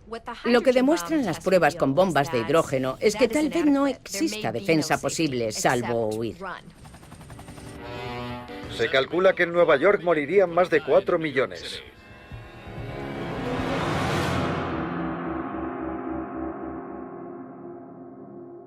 Si sobrevivir a la bomba H soviética es imposible, la única opción es disuadirlos para que no ataquen los primeros.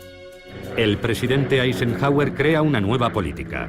Cualquier agresión soviética se responderá con una fulminante represalia masiva nuclear ejecutada por el Mando Aéreo Estratégico, el SAC. La Fuerza Aérea mantiene a sus bombarderos volando las 24 horas listos para actuar contra objetivos específicos. El SAC está dirigido por Curtis LeMay. LeMay se da cuenta de que la bomba ha cambiado la guerra para siempre. LeMay comprendió enseguida que las guerras durarían días o incluso horas, y que la anticipación era vital. LeMay planea un primer ataque masivo sobre la Unión Soviética al que llamó golpe de gracia. Listos para actuar en cualquier momento, sus equipos realizan simulacros constantes.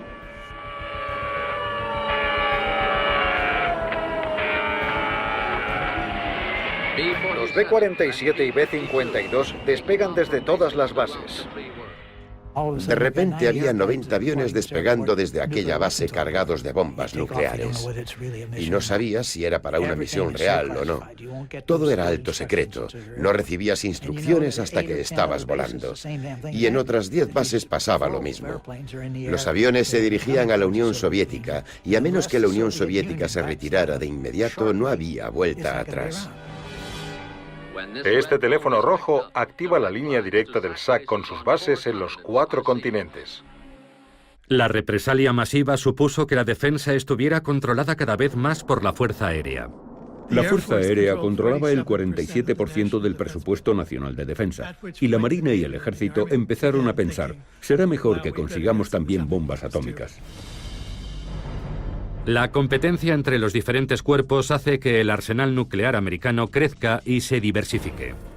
El laboratorio de Los Álamos estaba feliz de hacerlo y los militares de pagarlo. Pedían algo y respondían, sin problemas. Las armas nucleares eran contempladas como armamento convencional. ¿Cuántos tipos podemos fabricar? Bombas grandes, pequeñas, ojivas grandes, pequeñas. Artillería nuclear para el ejército de tierra. incluso mochilas nucleares individuales, una forma de evitar que 1000 tanques soviéticos invadieran Alemania. Un artefacto nuclear será detonado aquí 26 minutos antes del ataque. Bloqueando avenidas de entrada, provocando inundaciones, cráteres, corrimientos de tierra, atacando autovías, ferrocarriles o puentes. Demoliciones con munición atómica. Al final, la presión por hacer una versión nuclear de cualquier cosa termina descontrolándose. Había un bazooka nuclear que probablemente era merecedor del premio a la idea más ridícula.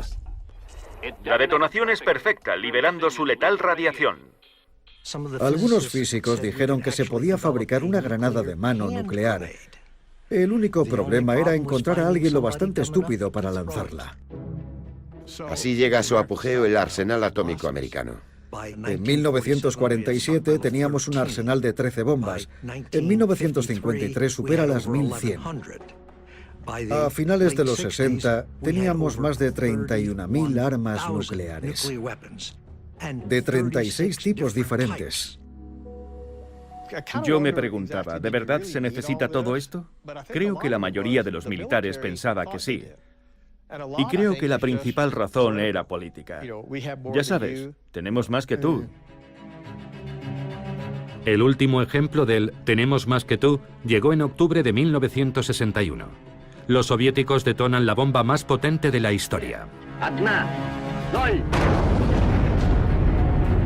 La bomba del zar. 50 megatones. 50 millones de toneladas de TNT. El piloto dijo que el fuselaje se había alabeado dramáticamente. Nunca más volvió a volar. Dijo que había hecho su trabajo por la madre patria y se retiró. Pero no sirve para nada, salvo por su simbolismo. Una bomba tan potente carece de utilidad. No matas a más gente con una bomba gigante que con dos bombas pequeñas. Había dos superpotencias y tenías que impedir que la otra disparara antes. Y la única forma era siendo tan fuerte que si ellos atacaban primero, tú los aniquilaras. La destrucción mutua asegurada era una locura. Mirando hacia atrás, creo que lo era. Aunque por otro lado, siendo las dos partes tan fuertes y sabiendo que podían destruirse mutuamente,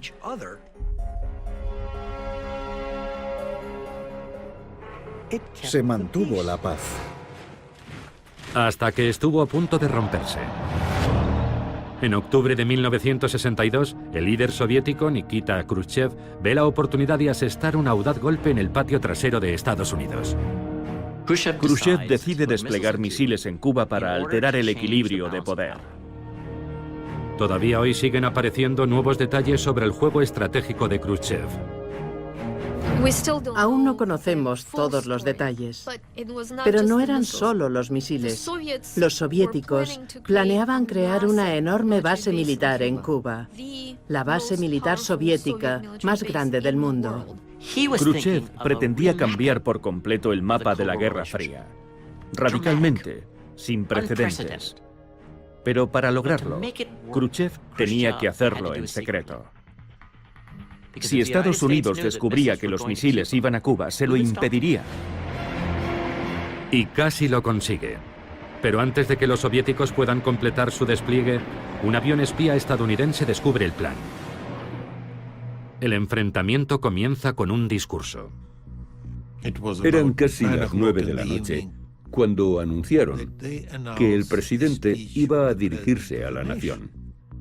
Buenas noches, conciudadanos. Este gobierno ha mantenido la más estrecha vigilancia sobre el despliegue militar soviético en la isla de Cuba.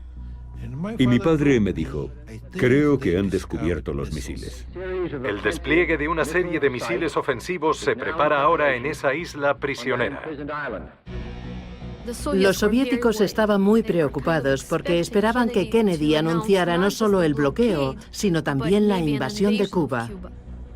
La posibilidad de una auténtica guerra nuclear era muy alta. Y suponía el fin del mundo. Será nuestra política considerar cualquier ataque nuclear lanzado desde Cuba contra cualquier nación en el hemisferio occidental como un ataque contra Estados Unidos merecedor de una respuesta contundente contra la Unión Soviética. Una respuesta contundente de represalia contra la Unión Soviética. Yo sabía lo que eso significaba y cuáles serían sus consecuencias. Consideramos bombardearos con armas atómicas. Ver al presidente de Estados Unidos en la televisión nacional diciéndole al mundo que eso podía pasar capta la atención del público. En la sede de Naciones Unidas, la crisis cubana es el único tema de discusión. El problema al que se enfrenta el Consejo de Seguridad es grave. Mientras Kennedy piensa en invadir Cuba, telefonea al expresidente y general Dwight Eisenhower en busca de consejo. General, ¿qué posibilidad hay de que disparen esas cosas si invadimos Cuba? No creo que lo hagan. ¿No lo cree? ¿Entonces correría ese riesgo? Algo podría hacer que esa gente disparara, pero no creo que sea eso. Ya. Bien. Pero yo siempre diría, mantenga a su gente muy alerta. Sí. Está bien. Kennedy no tenía ni idea de que las armas tácticas nucleares ya estaban en Cuba. Los rusos pensaban, bueno, si los americanos invaden Cuba, entonces tendremos que usar nuestras armas tácticas nucleares para rechazarlos. Puede incluso que armas nucleares de alcance medio. Los oficiales de misiles en Cuba tenían la autorización de la Unión Soviética para lanzar sus misiles antes que permitir que los destruyeran. Imaginemos que los marines desembarcan en las playas de Cuba y son recibidos con una lluvia de armas tácticas nucleares.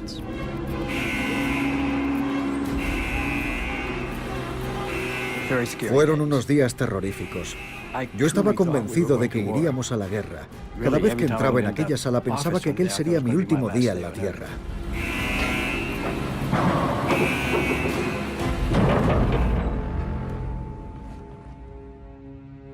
Al final, tanto Kennedy como Khrushchev miraron fijamente al abismo nuclear y dieron un paso atrás. Los dos líderes tomaron el control de la crisis y decidieron: no empezaremos esta guerra.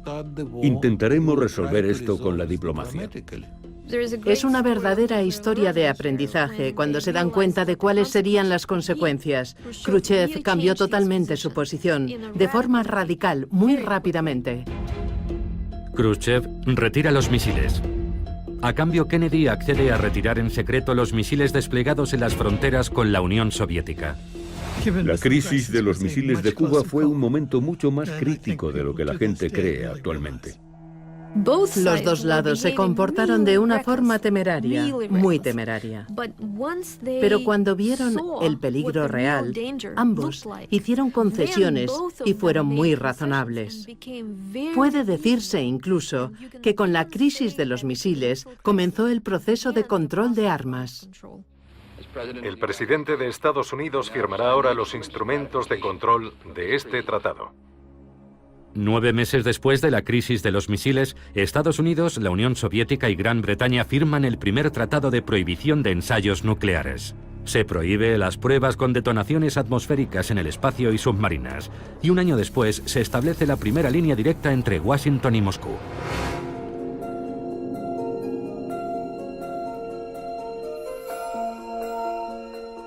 Pero incluso antes de la crisis de los misiles, las protestas habían aumentado, a menudo encabezadas por mujeres.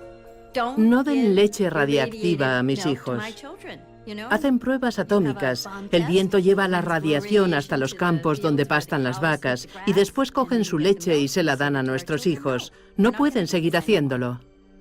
Tantas madres se manifestaron contra las pruebas nucleares atmosféricas que finalmente el gobierno de Estados Unidos dijo: de acuerdo, haremos pruebas subterráneas.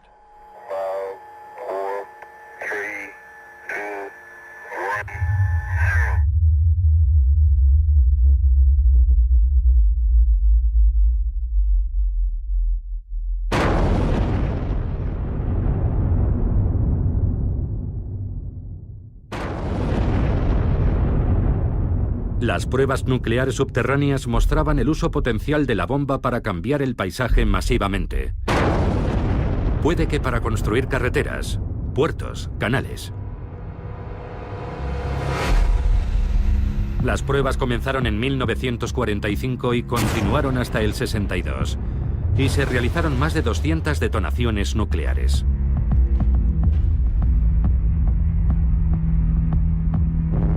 Ya subterráneas, se realizaron 800 pruebas más, hasta que en 1992 Estados Unidos decide terminar con todas las pruebas.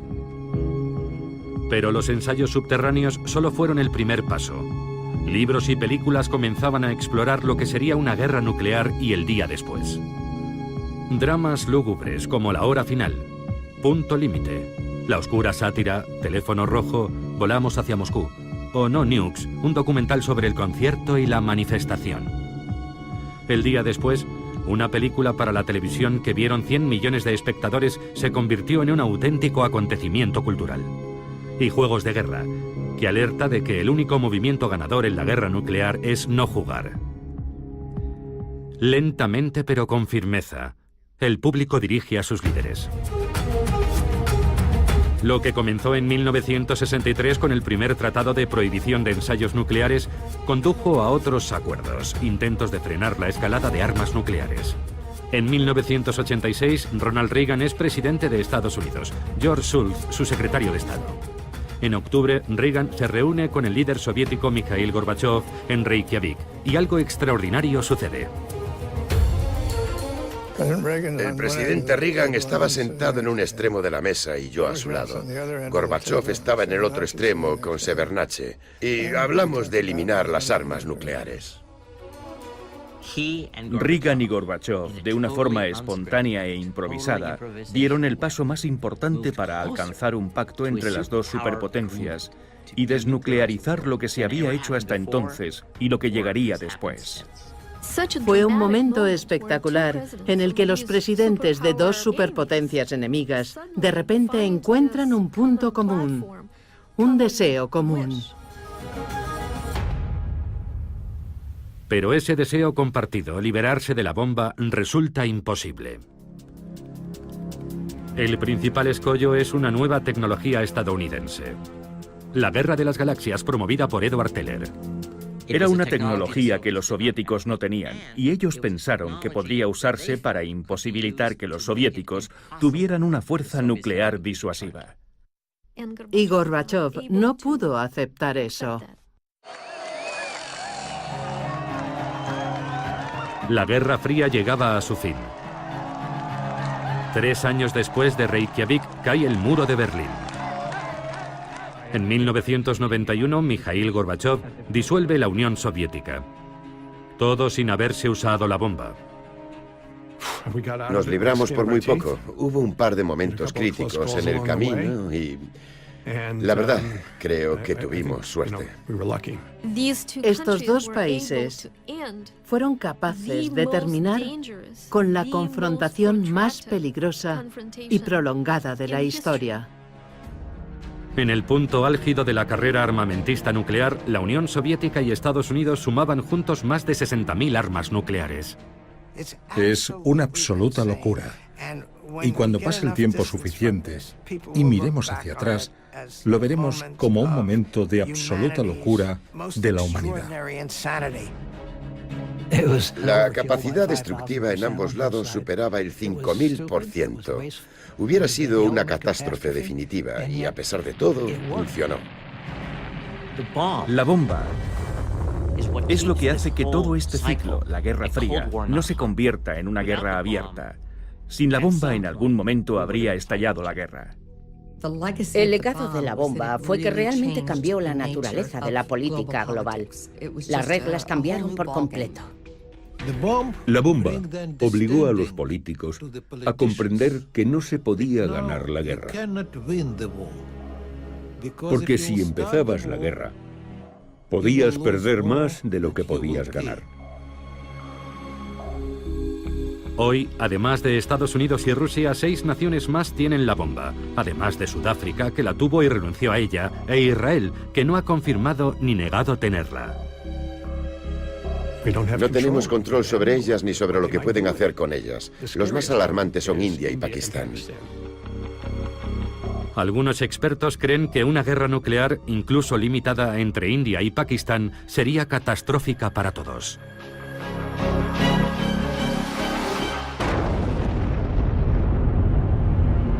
Las ciudades arrasadas generarían una nube tóxica tan grande que habría una especie de invierno nuclear en todo el mundo, provocando una bajada de la temperatura global que causaría una catástrofe agrícola mundial. 2.000 millones de seres humanos morirían de hambre. La gente no entiende el peligro. No entiende que la probabilidad de que eso ocurra es realmente elevada y no comprende su magnitud. Hace 70 años, unos cuantos garabatos en una pizarra abrieron la puerta a una nueva realidad. Decisiones fatídicas pusieron al mundo en el camino de las armas nucleares. Yo no me siento culpable por ello. En mi opinión, si no lo hubiéramos hecho nosotros, otros lo hubieran hecho. Y lo hubieran hecho con nosotros en cualquier caso. No hay vuelta atrás. El conocimiento de cómo podemos destruirnos a nosotros mismos está aquí para quedarse. Y nuestra tarea es aprender a vivir con eso. Creo que lo que debe darnos esperanzas es que en todas estas décadas, desde 1945, nunca se ha lanzado una bomba por ira, en ninguna parte del mundo. Hemos logrado de alguna manera mantener el dedo alejado del botón, y esperemos que se continúe así.